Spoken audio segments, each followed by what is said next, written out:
18 अगस्त 1945 द्वितीय विश्व युद्ध खत्म होने वाला था। ताइवान के आसमान में एक जापानी सैन्य विमान उड़ान भरता है, लेकिन उड़ान के कुछ ही मिनट बाद विमान अचानक आग की लपटों में घिर जाता है। वो जमीन पर गिरता है। दुनिया को बताया जाता है कि उसी विमान में भारत के महान क्रांतिकारी नेताजी सुभाष चंद्र बोस मौजूद थे। कहा गया कि वो गंभीर रूप से घायल हुए और कुछ घंटों बाद अस्पताल में उनकी मृत्यु हो गई। लेकिन अगर नेताजी सच में उस विमान दुर्घटना में मारे गए थे, तो उनकी लाश आज तक क्यों नहीं मिली? इतनी जल्दी उनका अंतिम संस्कार क्यों कर दिया गया? और गवाहों के बयान एक दूसरे से मेल क्यों नहीं खाते? क्या यह सिर्फ एक हादसा था या इतिहास की सबसे बड़ी साजिशों में से एक? आज हम इसी रहस्य की पूरी कहानी जानेंगे। 23 जनवरी 1897 उड़ीसा के कटक शहर में एक बच्चे का जन्म हुआ। नाम था सुभाष चंद्र बोस। उनके पिता जानकी नाथ बोस एक प्रसिद्ध वकील थे। परिवार चाहता था कि सुभाष पढ़ लिखकर एक बड़ा अधिकारी बने। बचपन से ही सुभाष बेहद तेज दिमाग के थे। स्कूल और कॉलेज में उनकी प्रतिभा साफ दिखाई देती थी। उन्होंने कोलकाता के प्रेसिडेंसी कॉलेज और स्कॉटिश चर्च कॉलेज में पढ़ाई की। इसके बाद वो इंग्लैंड चले गए। वहां उन्होंने इंडियन सिविल सर्विस यानी आईसीएस की परीक्षा पास की, लेकिन उन्होंने ब्रिटिश सरकार की नौकरी ठुकरा दी, क्योंकि उनके लिए गुलाम सरकार की सेवा करना स्वीकार नहीं था। उनका लक्ष्य सिर्फ एक था, भारत की आजादी। भारत लौटने के बाद सुभाष चंद्र बोस स्वतंत्रता आंदोलन में शामिल हो गए।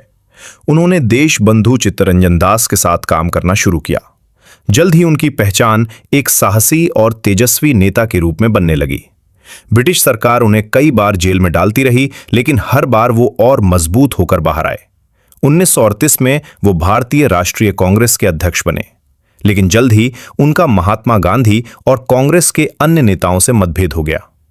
गांधी जी का रास्ता अहिंसा का था, जबकि सुभाष चंद्र बोस मानते थे कि अंग्रेजों को भारत से निकालने के लिए सशस्त्र संघर्ष जरूरी है। इसी कारण उन्होंने कांग्रेस छोड़ दी। द्वितीय विश्व युद्ध के दौरान सुभाष चंद्र बोस ने एक नई रणनीति बनाई। उन्होंने विदेशी शक्तियों की मदद से भारत को आजाद कराने की योजना बनाई। वो जर्मनी पहुंचे और बाद में जापान। वहीं उन्होंने भारतीय सैनिकों को संगठित कर एक सेना बनाई, आजाद हिंद फौज। उनका नारा पूरे भारत में गूंज उठा, तुम मुझे खून दो, मैं तुम्हें आजादी दूंगा।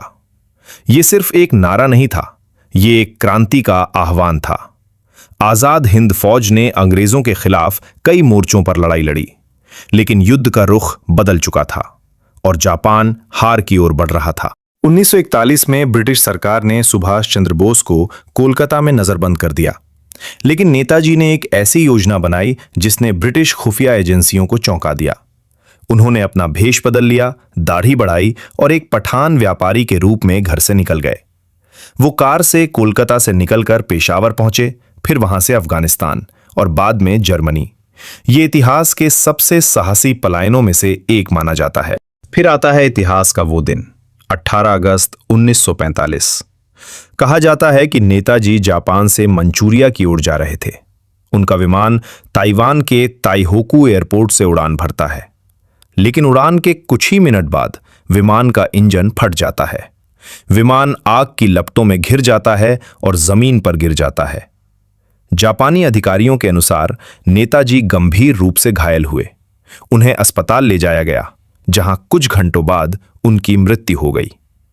लेकिन यहीं से शुरू होता है रहस्य। इस दुर्घटना के बाद नेताजी का शव सार्वजनिक रूप से कभी नहीं दिखाया गया।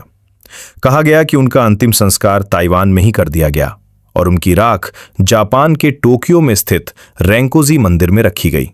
लेकिन कई लोगों ने इस कहानी पर सवाल उठाए, क्योंकि इतने बड़े नेता की मौत के बावजूद कोई स्पष्ट प्रमाण सामने नहीं आया। कुछ इतिहासकारों का मानना है कि नेताजी उस विमान दुर्घटना में मरे ही नहीं, बल्कि वो सोवियत यूनियन पहुंच गए थे।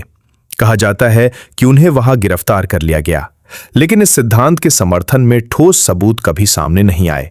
फिर भी ये संभावना आज भी चर्चा में रहती है। 1970 के दशक में एक नई कहानी सामने आई। उत्तर प्रदेश के फैजाबाद में एक रहस्यमयी साधु रहते थे। उन्हें गुमनामी बाबा कहा जाता था। उनके पास कई ऐसी चीजें मिलीं जो नेताजी से जुड़ी थीं। कुछ लोगों का मानना था कि वही नेताजी थे, लेकिन ये दावा भी कभी पूरी तरह साबित नहीं हो सका। नेताजी की मौत का सच जानने के लिए भारत सरकार ने कई जांच आयोग बनाए। 1956 में शाहनवाज समिति, 1970 में खोसला आयोग। दोनों ने निष्कर्ष निकाला कि नेताजी की मौत विमान दुर्घटना में ही हुई थी। लेकिन 2005 में बनी मुखर्जी आयोग की रिपोर्ट ने इस निष्कर्ष को स्वीकार नहीं किया। इस रिपोर्ट ने कहा कि उपलब्ध सबूत इस कहानी की पुष्टि नहीं करते। आज नेताजी की मौत का सच इतिहास की सबसे बड़ी पहेलियों में से एक बना हुआ है। कुछ लोग मानते हैं कि वह 1945 में मारे गए, कुछ लोग मानते हैं कि वह जीवित बचे थे। लेकिन सच क्या है? यह शायद इतिहास की धुंध में हमेशा के लिए छिप गया है। नेताजी सुभाष चंद्र बोस सिर्फ एक नेता नहीं थे, वह एक विचार थे, एक जुनून थे और एक ऐसा सपना थे जिसमें भारत पूरी तरह स्वतंत्र हो। अब सवाल आपसे, क्या नेताजी सच में 1945 के विमान हादसे में मारे गए थे या इतिहास के पर्दे के पीछे कोई और सच्चाई छिपी हुई है? अपनी राय कमेंट में जरूर बताइए। अगर आपको यह वीडियो पसंद आया हो तो लाइक करें, शेयर करें और चैनल को सब्सक्राइब जरूर करें।